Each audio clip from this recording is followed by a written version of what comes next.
nous accorde d'être parmi les vivants et nous bénissons la fidélité de Dieu. La Bible dit, la fidélité de Dieu est un bouclier.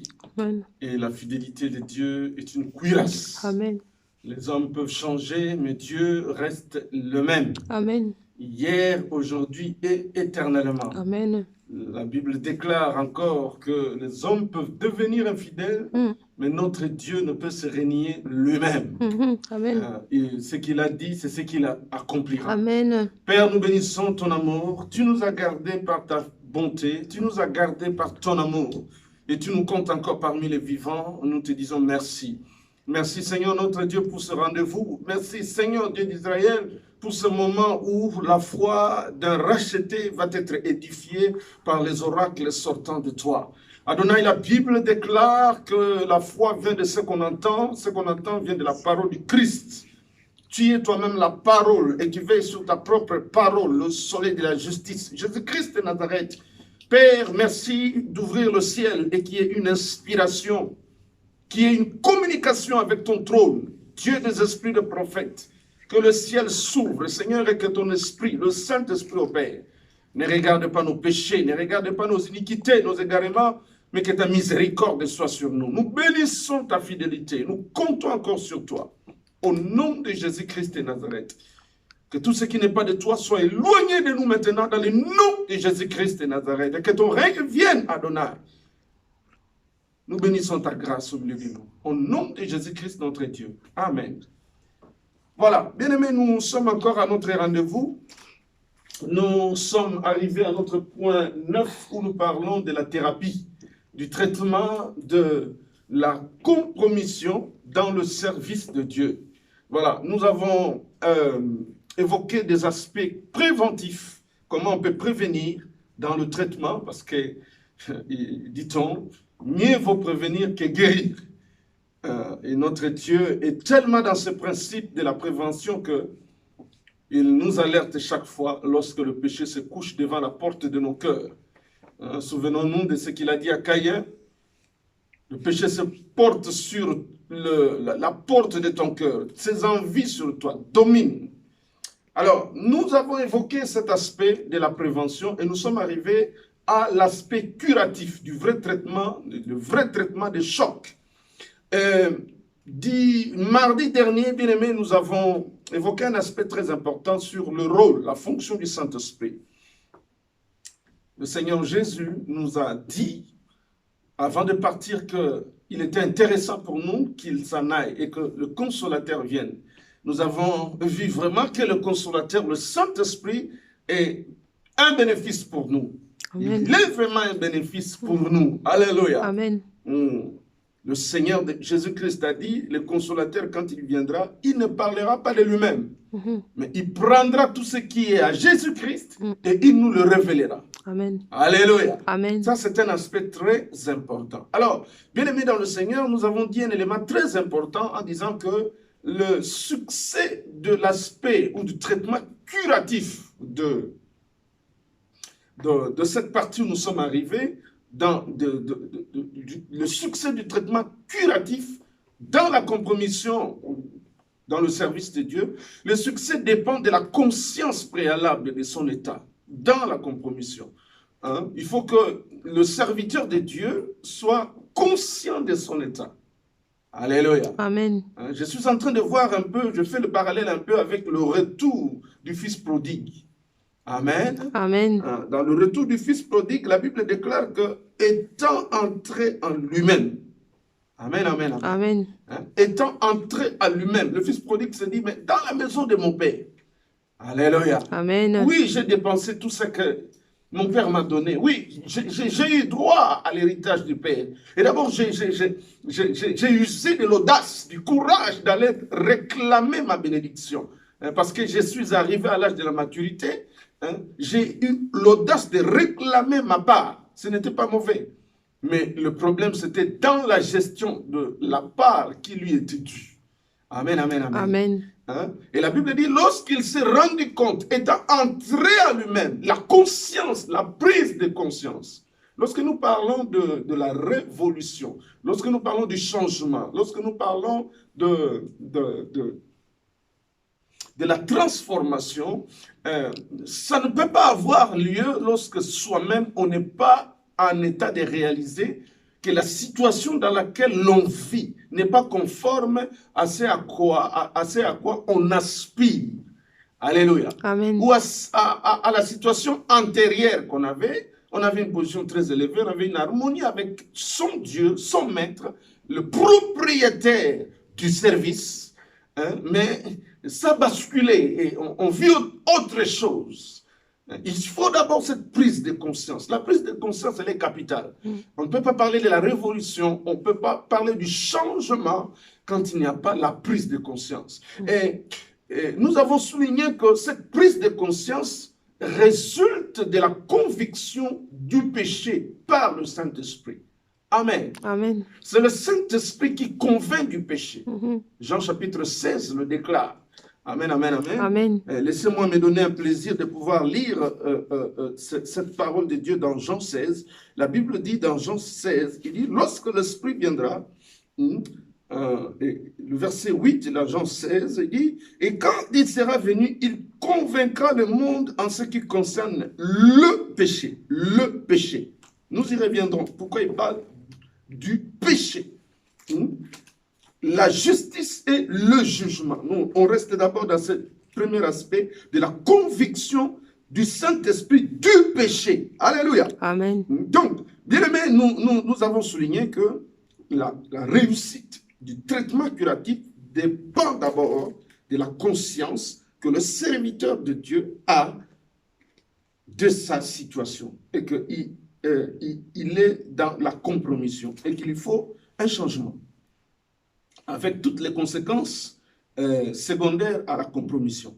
Voilà. Donc, le Saint-Esprit est hyper important, bien aimé, dans ce premier aspect du traitement de choc ou du traitement curatif de la compromission. Donc, la conviction du péché par le Saint-Esprit est capitale. Et bien aimé dans le Seigneur, le Saint-Esprit peut faire son travail de convaincre quelqu'un du péché, mais il y a aussi une dimension de la part de la responsabilité du serviteur qui est dans la compromission de ne pas résister au Saint-Esprit. Alléluia. Amen. De ne pas résister, d'accepter le travail du Saint-Esprit, d'accepter la démonstration du Saint-Esprit comme quoi que on s'est égaré. Alléluia. Amen. Parce que nous avons affaire aussi avec des serviteurs têtus, vraiment très têtus, entre guillemets, rebelles même, qui ne se laissent pas persuader par le travail du Saint-Esprit et qui sont dans la conviction. Excusez-moi, je ne parlerai pas de la conviction dans ce cas de figure, parce que c'est le Saint-Esprit qui convainc, mais qui sont déjà séduits. Ils sont séduits, ils sont dans la séduction. Et ils sont dans une persuasion telle que la situation dans laquelle ils se retrouvent, ils les nient. Excusez-moi d'utiliser un peu le concept du déni. Le déni. Le déni de la compromission. On refuse d'admettre qu'on est dans la compromission. Alors que les signes sont manifestes. Alléluia. Amen. Alors que ce que nous avons décrit dans la symptomatologie de la compromission, mais tous ces signes sont présents. Alléluia. Amen. Quand on parle du déni, c'est-à-dire qu'on est incapable de pouvoir réaliser la réalité. Alléluia. Amen. La réalité, elle est là. Je vais aller encore plus loin. La vérité, elle est là. Que les signes sont manifestes. Adhérez à la vision du Saint-Esprit qui vient vous dire que vous êtes dans la compromission et vous avez besoin des soins. Vous avez besoin du traitement. Amen, amen. Amen. Bien aimé, imaginons que nous sommes avec Myriam, la sœur de Moïse. Myriam qui est frappée de la lèpre, je prends ce cas de figure, et Myriam qui refuse la thérapie, l'isolement pendant 7 jours. Réalisez que Dieu frappe Myriam parce qu'elle a mal parlé contre son Moïse, et que Myriam se dise, non, je ne suis pas lépreuse, non, je ne suis pas dans la lèpre, je suis bien. Donc, c'est là le cas du déni. Vous refusez la réalité, alors que les signes sont là. Vous refusez la vérité, alors que les signes sont là. Amen, amen. Amen. Je disais, bien-aimé dans le Seigneur, dans la thérapie, le succès est en fonction de la conscience du serviteur. Accepter la conviction du péché. Alléluia. Amen. Quand on adhère à la vision du Saint-Esprit, on accepte, c'est là le premier pas du succès.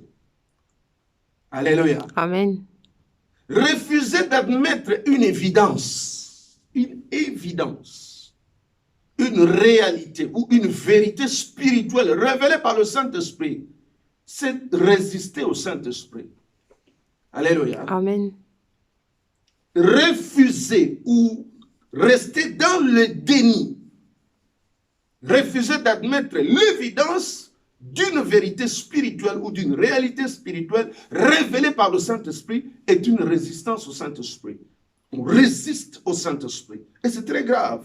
Et c'est très grave de résister contre l'Esprit de Dieu. Bien-aimés, nous nous souvenons de Nombre chapitre 22, verset 10 au verset 41, au sujet de Balaam et de Balak. Alléluia. Amen. En tout cas, je vous recommande cette lecture. Elle est pleine d'enseignements, de révélations de Dieu. Refuser d'admettre une réalité, une spirituelle révélée par le Saint-Esprit, c'est une résistance au Saint-Esprit. Combien de fois l'homme de Dieu, le prophète, Balaam, résistait à l'Esprit de Dieu? Demeurer dans l'erreur, continuer à pratiquer activement un acte dont le Saint-Esprit nous en a convaincu la perversité est une résistance au Saint-Esprit. L'homme de Dieu qui est dans la compromission, auprès de qui le Saint-Esprit vient, le Saint-Esprit convainc, mais il demeure dans la symptomatologie que nous avons décrite. Donc il continue dans son erreur. Il continue à pratiquer de manière active l'acte dont le Saint-Esprit lui en a convaincu la perversité. C'est-à-dire, il continue à résister au Saint-Esprit. Alléluia. Amen. Là, nous sommes dans Ésaïe chapitre 29, versets 15 à 16. Donc, dans le premier cas de figure où on refuse d'admettre une réalité ou une vérité évidente en lien avec la symptomatologie que nous avons décrite, c'est une résistance au Saint-Esprit. Le Saint-Esprit vient, il fait son travail, mais on refuse. On refuse le changement. On résiste à Dieu. On ne peut pas aller loin. Et c'est évident qu'on tombe dans les conséquences que nous avons énumérées si haut. Notamment, la mort spirituelle, la mort physique aussi peut s'en suivre, alors qu'on a eu une promesse d'avoir une vie longue. Faire 120 ans, c'est possible. Parce que Dieu ne se répand pas de sa propre part. Amen. Alléluia. Amen. Alléluia. Amen. Alors, je voudrais, avant d'entamer, ça c'était la partie introductive, avant d'entamer les aspects du traitement curatif, au vrai sens du terme, je voudrais qu'on regarde dans la parole de Dieu, dans Matthieu, chapitre 12, du verset 31 au verset 32. Donc, je reprends ce que je disais tout à l'heure. Le travail du Saint-Esprit est hyper important. Le rôle du Saint-Esprit est hyper important dans la réussite ou dans le succès du traitement curatif. Le premier travail, c'est d'abord, c'est a priori la conviction du Saint-Esprit du péché. Parce que la compromission, même en soi, en tant que telle, est un péché. Alléluia. Amen. Renverser le fondement établi par Dieu. Renverser le fondement établi par Dieu. Renverser le principe de Dieu. Si le mensonge devient vérité, la vérité est conçue comme le mensonge, on renverse le fondement. C'est un péché. Si l'injustice devient justice, si l'impudicité devient quelque chose de toléré, c'est normal, on est au 21e siècle. C'est comme si l'Église maintenant est en train de suivre le monde, au lieu que le monde suive l'Église. Alléluia. Amen. Donc si ça devient normal, ça devient l'impudicité devient quelque chose de normal, il y a un problème. Le Saint-Esprit est hyper important dans l'Église. Amen. Parce que le Saint-Esprit nous ouvre les yeux par rapport à toutes ces choses. Amen. Amen. Amen. Amen, amen, amen. Amen. Voilà. Alors, bien aimé, je disais, je vais lire un texte dans Matthieu chapitre 12. Il est dit, pourquoi nous avons dit tout à l'heure au sujet de Jean 16, de la conviction du péché. Il est dit ceci, il dit dans Matthieu 12, verset 31, c'est pourquoi je vous dis, tout péché et tout blasphème sera pardonné aux hommes. Alléluia. Amen. C'est pourquoi je vous dis, tout péché et tout blasphème sera pardonné aux hommes. Mais le blasphème contre l'Esprit ne sera point pardonné. Alléluia. Amen. Blasphémer contre le Saint-Esprit ne sera pas pardonné. Alléluia. Amen. Oh, alléluia. Amen. Donnez-moi un amen à la maison. Amen. Il dit, c'est pourquoi je vous dis, tout blasphème sera pardonné aux hommes. Mais le blasphème contre l'Esprit ne sera point pardonné. L'Esprit ici, ce n'est pas un esprit avec petit e. C'est l'Esprit avec un grand E, c'est-à-dire le Saint-Esprit. Le blasphème contre l'Esprit ne sera point pardonné. Il dit, ne sera pas pardonné, mais il dit, ne sera point pardonné. Il dit au verset 32, quiconque parlera contre le Fils de l'homme, donc quiconque parlera contre Jésus-Christ, il lui sera pardonné. Mais quiconque parlera contre le Saint-Esprit, alléluia, Amen. contre le Saint-Esprit, il ne lui sera pardonné ni dans ce siècle, ni dans le siècle à venir. Alléluia. Amen. C'est lui qui blasphémera le Saint-Esprit. Il ne lui sera pardonné, ni dans ce siècle, ni dans le siècle à venir.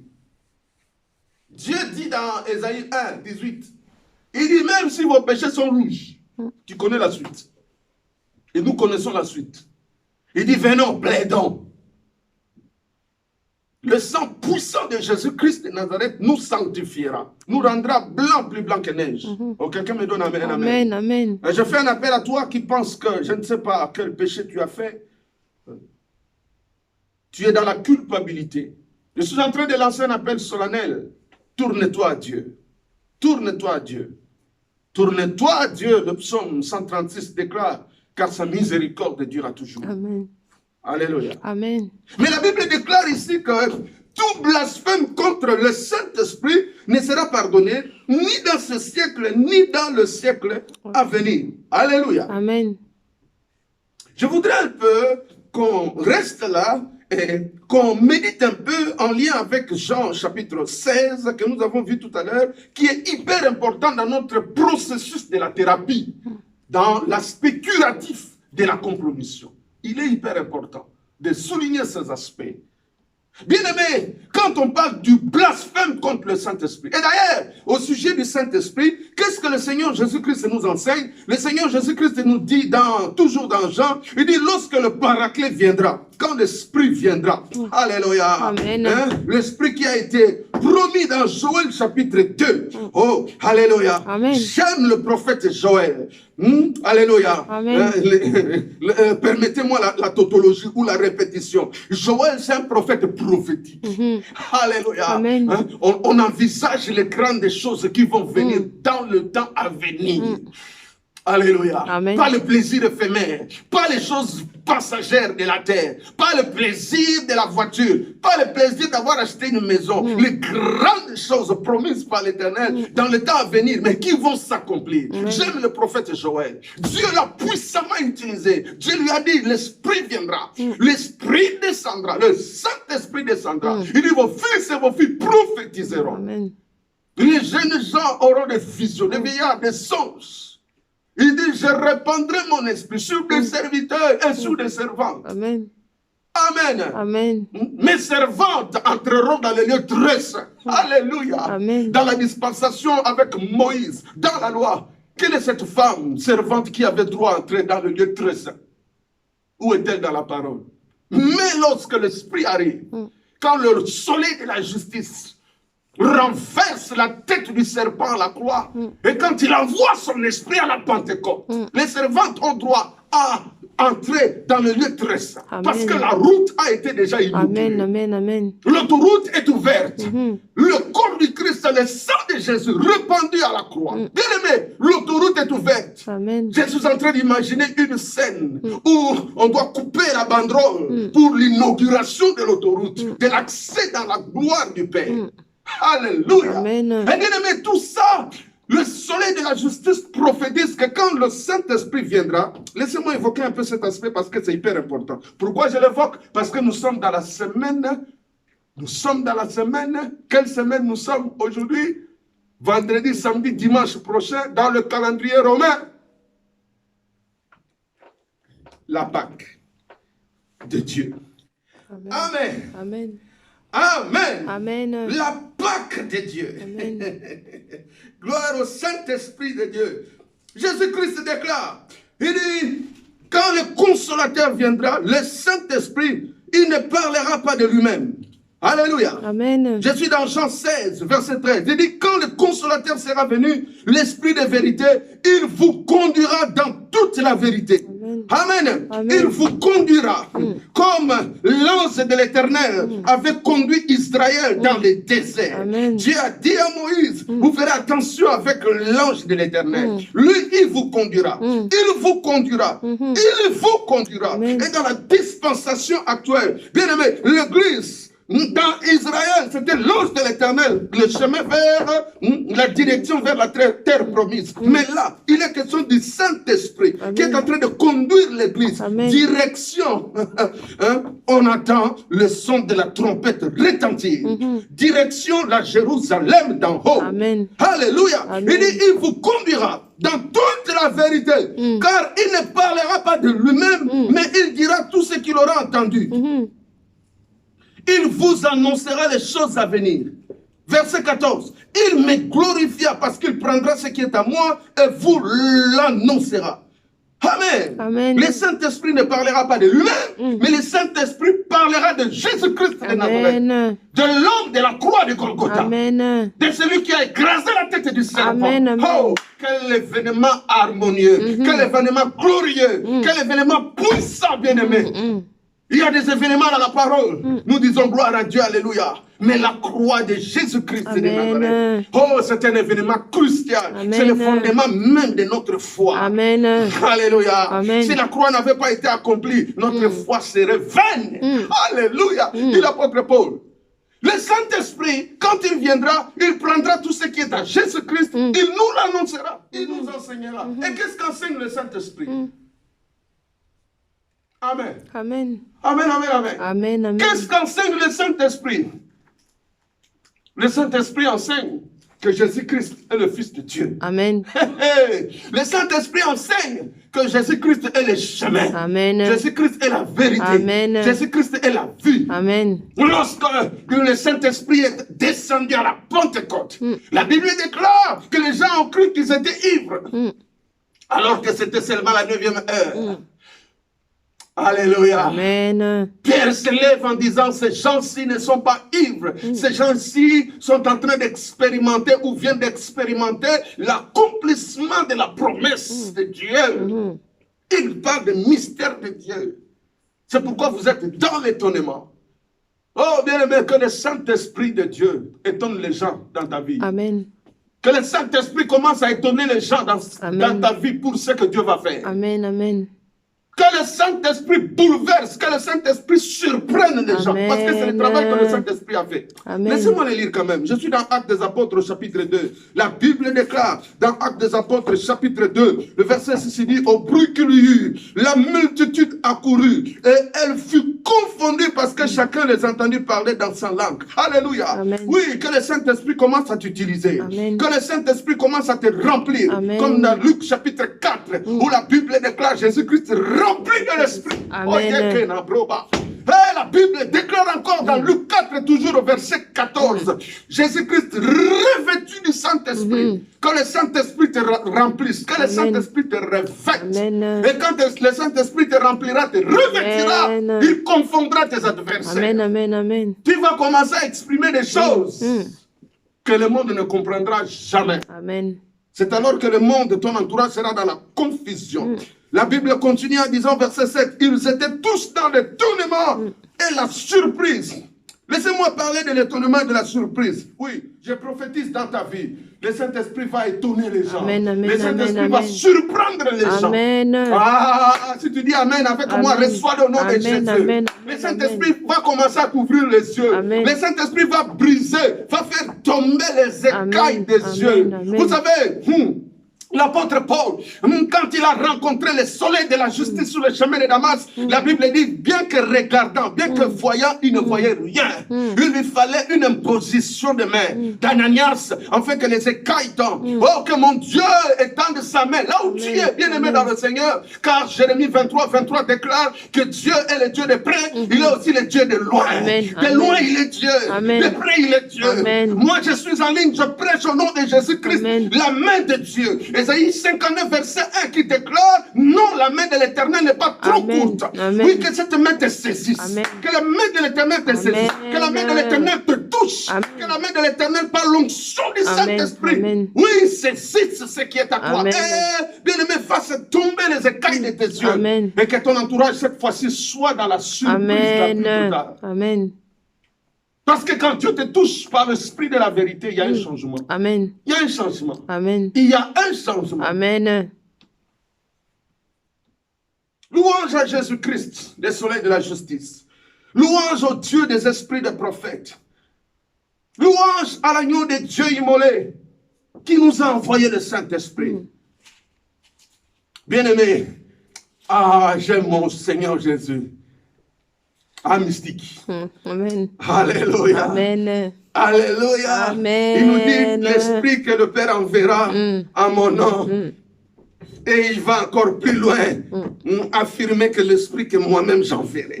Alléluia. Amen. Quelle unité entre le Fils et le Père. Lui-même, il est Dieu. Amen. Amen. Amen. Amen. Alors, bien aimé, laissez-moi revenir encore dans cette dimension au sujet de la résistance contre le Saint-Esprit, de ce péché contre le Saint-Esprit qui est impardonnable. Le Seigneur Jésus-Christ le dit clairement. Il dit, c'est pourquoi je vous dis, tout péché et tout blasphème sera pardonné aux hommes. Mais le blasphème contre l'Esprit ne sera point pardonné. Quiconque parlera contre le Fils de l'homme, il lui sera pardonné. Mais quiconque parlera contre le Saint-Esprit, il ne lui sera pas pardonné ni dans ce siècle, ni dans le siècle à venir. Bien aimé, si tu n'es pas pardonné dans ce siècle, ni dans le siècle à venir, quel est ton sort? D'ailleurs, nous sommes nés dans le péché. David a dit, ma mère m'a conçu dans le péché. Nous sommes des pécheurs. Et dans le royaume de Dieu, aucun pécheur ne rentrera. La Bible dit, Jean déclare, voici l'agneau de Dieu. Il est celui qui ôte le péché. Au ciel, on entrera sans péché. Amen. Parce qu'on aura été lavé, sanctifié par le sang de la grâce. Amen. Et comment peux-tu être sanctifié par le sang de la grâce si tu ne crois pas à l'auteur de la grâce, à la grâce elle-même, et la grâce qui est Jésus-Christ de Nazareth. Bien-aimé, qu'est-ce que le Saint-Esprit enseigne? Quel est l'enseignement du Saint-Esprit? Qu'est-ce qu'il ne faut pas résister? À quoi il ne faut pas résister par le Saint-Esprit? Pourquoi, bien-aimé, le péché contre, le blasphème contre le Saint-Esprit est impardonnable? Et qu'est-ce que le Saint-Esprit enseigne? Disais-je, le Saint-Esprit, mon bien-aimé, ma bien-aimée, nous enseigne que Jésus-Christ est le Fils de Dieu. Amen. Que Jésus-Christ est le chemin. Amen. Jésus-Christ est la vie. Amen. Le Saint-Esprit témoigne que Jésus-Christ, bien-aimé, est le Fils de Dieu bien-aimé. Amen. La voix qui se fait entendre du ciel lorsque le Seigneur Jésus-Christ est sorti des eaux des Jourdain, c'est l'Esprit de Dieu qui a parlé. Amen. Alléluia. Amen. C'est le Saint-Esprit qui a parlé. Quand la colombe est descendue sur le soleil de la justice, quand la colombe est descendue sur Jésus, après le baptême, l'Esprit a dit quoi? Celui-ci est mon Fils bien-aimé en qui je plaçais toute mon affection. Si vous voulez avoir la vie, il faut croire en lui. Alléluia. Amen. Ça, c'est le témoignage du Saint-Esprit. Si vous voulez la vie éternelle, si vous voulez avoir la vie, vous devez croire en Jésus-Christ. Ça, c'est ce qu'enseigne le Saint-Esprit. Le Saint-Esprit n'enseigne pas un enseignement en l'encontre de cette déclaration-là. L'enseignement fondamental du Saint-Esprit, quand le Saint-Esprit arrive dans le cœur d'un homme, il lui montre que le salut, c'est Jésus-Christ de Nazareth. Amen. Alléluia. Amen. Le salut, c'est Jésus-Christ de Nazareth. Amen. Et bien aimé, quand on rejette cet enseignement-là du Saint-Esprit, quand on refuse d'admettre cette vérité-là du Saint-Esprit, ce témoignage-là du Saint-Esprit, c'est-à-dire qu'on est en train de blasphémer le Saint-Esprit. Quand on refuse d'admettre, de croire que Jésus-Christ est le Fils de Dieu, quand on refuse d'admettre le travail de la croix de Jésus-Christ de Nazareth, bien-aimé dans le Seigneur, c'est le blasphème contre le Saint-Esprit. Amen, amen. Amen. Ça, c'est le blasphème contre le Saint-Esprit. La Bible dit, je suis dans l'épître de Jean, qui déclare, si 1 Jean, chapitre 5, à partir du verset 9, il dit, si nous recevons les témoignages des hommes, amen, amen. Amen. Si nous recevons les témoignages des hommes, le témoignage de Dieu est plus grand. Ah, donnez-moi un amen. Amen. Si nous recevons les témoignages des hommes, il dit, le témoignage de Dieu est plus grand. Amen. Ah, donnez-moi un amen. Amen. Amen. Donc, c'est une analyse comparative entre le témoignage des hommes et le témoignage de Dieu. Si je peux recevoir ton témoignage, dans la loi, il est écrit, tu ne vas pas admettre un témoignage contre quelqu'un sans la déposition de 2 de 3 personnes. Donc, il y a 2 ou 3 personnes qui viennent, qui font une déposition qu'il y a eu ça, oui, ça on peut admettre. Mais la Bible déclare que le témoignage de Dieu est plus grand que le témoignage des hommes. Amen. Et il dit, car ce témoignage, le verset 9 encore, consiste en ce qu'il a rendu témoignage au Fils. Amen. Alléluia. Amen. Le Père rend témoignage au Fils. Amen, amen, amen. Amen. Amen. Et il a dit, c'est en ce qu'il a rendu témoignage à son Fils. Celui qui croit au Fils de Dieu a ce témoignage lui-même. Celui qui ne croit pas, Dieu le fait menteur. Puisqu'il ne croit pas au témoignage que Dieu a rendu à son Fils. Alléluia. Amen. Le témoignage de Dieu est plus grand que le témoignage des hommes. Et le témoignage consiste en ce témoignage qu'il a rendu par rapport à son Fils. Que celui qui a le Fils de Dieu, il a la vie. Amen. Mais Amen. celui qui n'a pas le Fils de Dieu, il n'a pas de vie. Et Dieu fait de lui menteur. Alléluia. Amen. Là, je continue. Il dit, verset 11, il dit, et voici ce témoignage. C'est que Dieu nous a donné la vie éternelle. Amen. Alléluia. Amen. Dieu nous a donné la vie éternelle. Ah, si tu es avec moi à la maison, dis avec moi, dis vie éternelle. Vie éternelle. Ah, crie avec moi, vie éternelle. Vie éternelle. Vie éternelle. Vie éternelle. Jésus-Christ déclare que celui qui croit en moi, il est passé de la mort à la vie. Et Amen. il ne vient point à jugement. Amen. Alléluia. Amen. Mais ça, c'est le fondamental. Ça, c'est Amen. le B.A.-ba Amen. qui est d'une importance capitale. Bien-aimé, on peut te donner des milliards, on peut te donner l'argent, tu peux avoir la gloire du monde, tu peux avoir signé des pactes avec le monde des ténèbres pour avoir l'or du monde, pour avoir la renommée, pour qu'on te connaisse, pour qu'on parle de toi. Laisse-moi te rappeler ceci. Dans Luc chapitre 4, vous savez ce que le diable a proposé au Seigneur Jésus-Christ. Le diable a dit à Jésus, le diable a dit, si tu te prosternes devant moi, je te donnerai la gloire de ce monde et toute la puissance du monde, car ça m'a été donné. Amen, amen, amen. Amen. C'est le diable qui propose un deal au Seigneur Jésus. Prosterne-toi seulement, adore-moi, et je te donnerai la gloire du royaume terrestre et toute cette puissance, car cette puissance m'a été donnée. Oh, cher ministre, combien sont morts, ministre de Dieu? Combien sont enterrés? Ou combien vont encore être enterrés? Dans quelle position, dans quelle situation sont-ils morts? Seul le Saint-Esprit sait. Mais laisse-moi te lancer, ou nous lancer un appel. Revenons à l'Éternel, qui est riche en bonté, qui est lent la colère, qui est compatissant. Amen. Ne résistons pas au Saint-Esprit. La Bible dit, si tu entends la voix de l'Éternel, n'endurcis pas ton cœur. Est-ce que tu connais ton lendemain? Que sert-il à un homme de gagner le monde si c'est au détriment de son âme? Que donnerait l'homme en compensation de son âme? Alléluia. Amen. Alléluia. Amen. Je continue la parole de Dieu. Il est écrit au verset 11 de 1 Jean 5.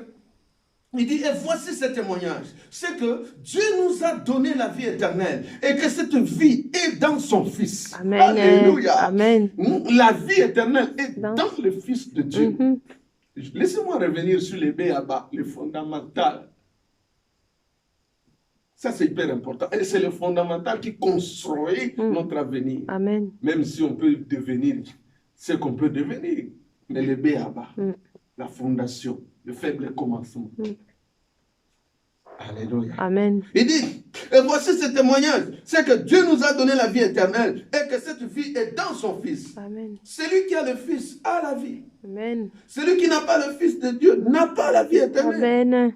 Verset 13. Je vous ai écrit ces choses afin que vous sachiez que vous avez la vie éternelle. Amen. Vous qui croyez au nom du Fils de Dieu. Amen. Vous qui ne croyez pas au nom de je ne sais pas qui. Mais vous croyez au nom du Fils de Dieu. Amen. Le Saint-Esprit, bien-aimé dans le Seigneur, quand le Saint-Esprit arrive, le Saint-Esprit, bien-aimé dans le Seigneur, témoigne que Jésus-Christ est le chemin, Jésus-Christ est la vie, Amen. Jésus-Christ est la vérité. Amen. Alléluia. Amen. Jésus-Christ est le Dieu vivant manifesté dans la chair. Je reviens sur ce que je disais tout à l'heure au sujet du témoignage. La Bible dit, quand il est sorti des eaux de baptême, et l'apôtre Pierre aussi en souligne, quand il est sorti des eaux de baptême, le ciel a témoigné. Amen, amen, amen. Amen. Alléluia. Amen. Le ciel témoigne, le Père témoigne de son Fils, que celui-ci est mon Fils bien-aimé, en qui j'ai placé toute mon affection. Croyez en lui. Amen, amen. Amen. Croyez en lui et vous allez avoir la vie éternelle. Amen. Alléluia. Amen. Bien-aimé, la vie ne se trouve aucune part ailleurs, si ce n'est qu'en Jésus-Christ de Nazareth. Amen.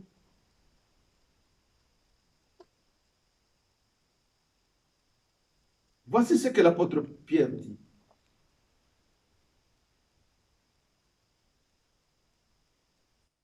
Je suis dans 2 Pierre chapitre 1er, à partir du verset 15. Mais j'aurai soin qu'après mon départ, vous puissiez toujours vous souvenir de ces choses. Ce n'est pas en effet en suivant des fables habilement conçues que nous vous avons fait connaître la puissance et l'avènement de notre Seigneur Jésus-Christ. Mais c'est comme ayant vu sa majesté de nos propres yeux. Alléluia. Amen. Nous avons vu la majesté de Jésus-Christ de nos propres yeux. Car, verset 17, il a reçu de Dieu, le Père, honneur et gloire, quand la gloire magnifique lui fit entendre une voix qui disait, « Celui-ci est mon fils bien-aimé en qui j'ai mis toute mon affection. » Ah, donnez-moi une amen. Amen. Alléluia. Amen. Pierre déclare, c'est parce que nous avons vu sa gloire. Lorsque cette voix-là parlait aussi dans notre expérience avec lui, nous l'avons entendu.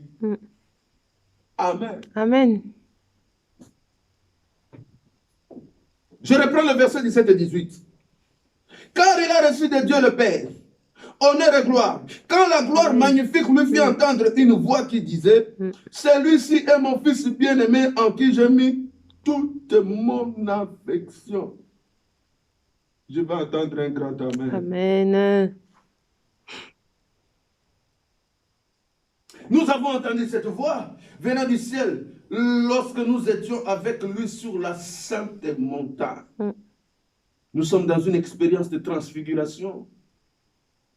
Pierre, Jean et Jacques sont accompagnés dans cette expérience de transfiguration.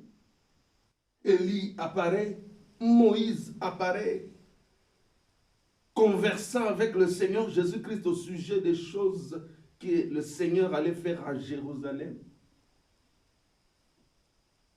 Amen, amen. Amen. Amen, amen, Amen. amen. J'aime le Saint-Esprit quand il témoigne au sujet du Seigneur Jésus. Ça, c'est le témoignage du Saint-Esprit. Que celui-ci est mon fils bien-aimé, en qui je plaçais toute mon affection. Amen. Croyez en lui et vous vivrez. Bien-aimé, ça c'est le Saint-Esprit. Quand le Père témoigne du Fils, le Saint-Esprit témoigne du Fils bien-aimé dans le Seigneur.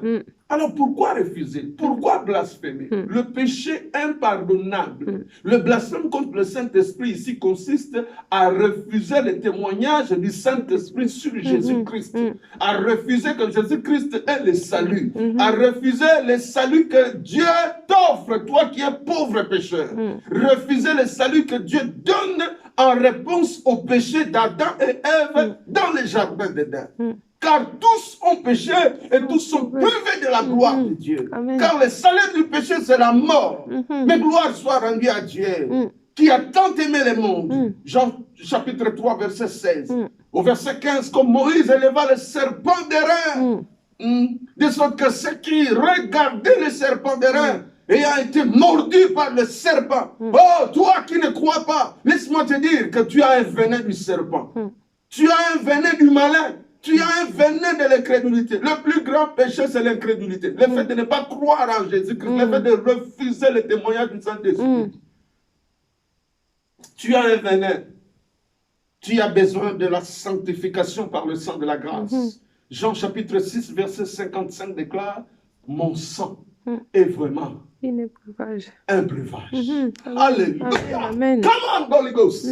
Jésus-Christ déclare, mon sang est vraiment un breuvage. Toi qui es mordu par le serpent de l'incrédulité. Toi qui as la sémence, toi qui as le venin de l'incrédulité.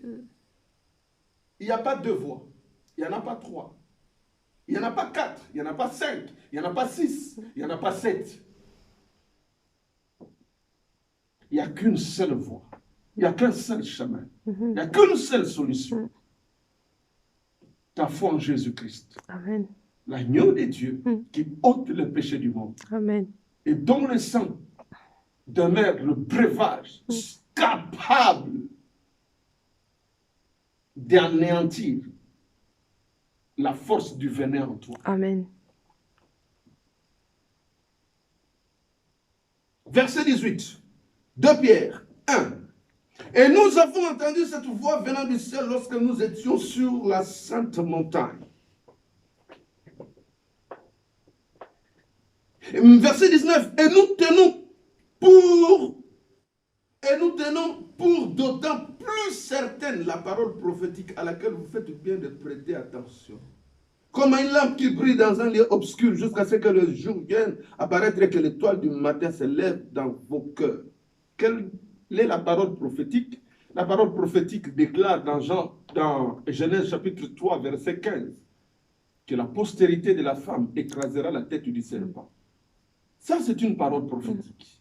Et cette parole prophétique a été accomplie et est accomplie, déjà accomplie à son temps.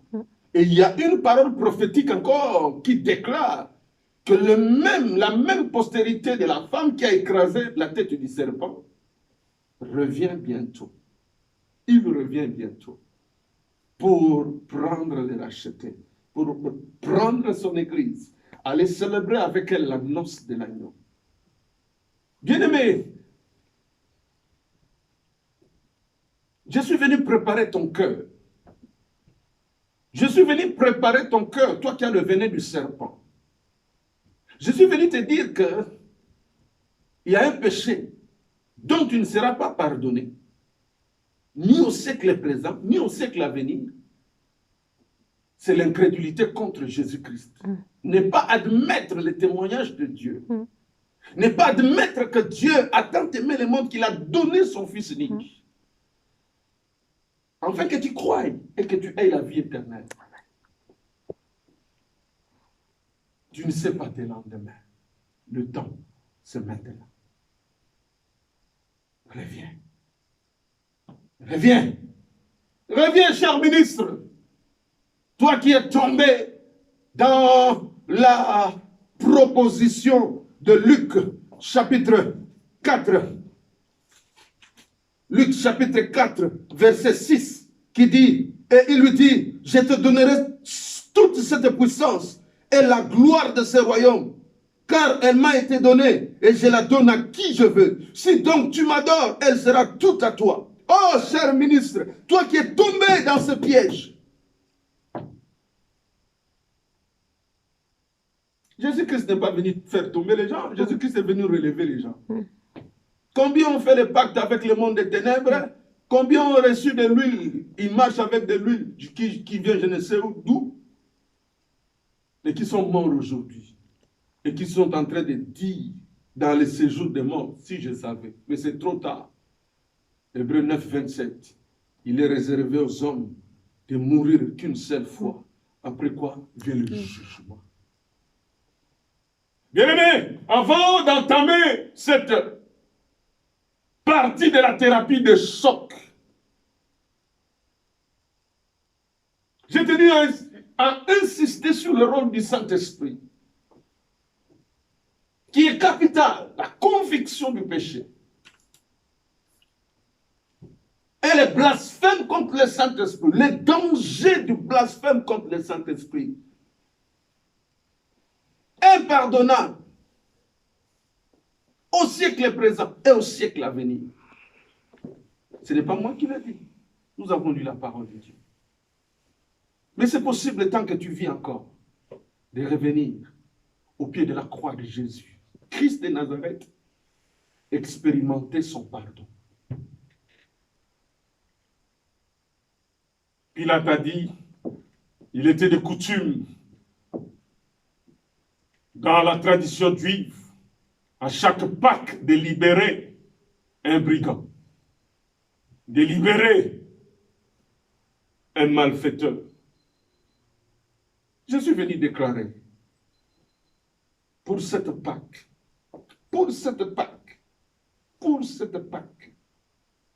que tu reçois la liberté Amen. de Dieu. Amen. Car si le Fils vous affranchit, vous serez réellement libre. Amen. Père Céleste, je te bénis parce que tu es le Dieu qui part et qui accomplit sa parole. Dieu de mon espérance, je ne sais pas enseigner, je ne connais pas prêcher, mais je sais que le Saint-Esprit est un grand enseignant. Oh Dieu de mon salut, en levant mes mains vers toi, je prie que tu continues l'œuvre par le Saint-Esprit. Tu continues le vrai enseignement par le Saint-Esprit qui va convaincre, persuader une âme de fléchir ses genoux, de lever ses mains et de confesser Jésus-Christ de Nazareth en qualité du Seigneur et de Sauveur.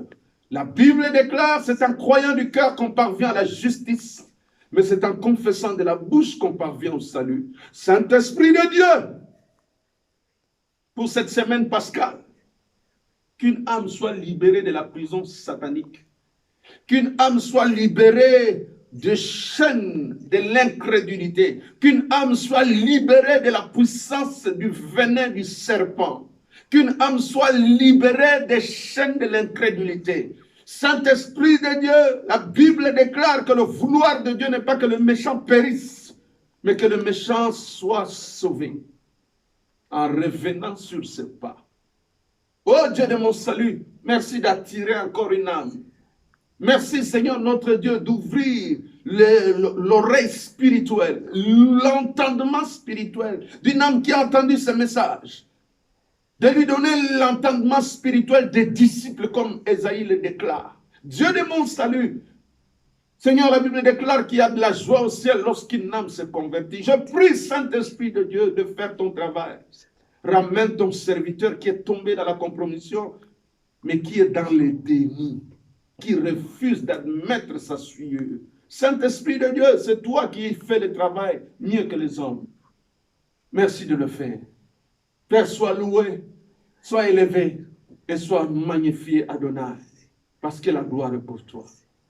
Merci Seigneur Jésus-Christ de Nazareth, parce qu'en cette semaine pascale, un meurtrier, un brigand va encore être libéré de la prison du diable et va te recevoir, Seigneur Jésus, en qualité de maître du soleil de la justice qui va éclairer son avenir. Car c'est toi, le véritable agneau de Dieu, immolé à la croix. Gloire te soit rendue, Adonai, pour la force du témoignage du Saint-Esprit dans nos cœurs. Merci Seigneur notre Dieu, au nom de Jésus-Christ de Nazareth. Amen.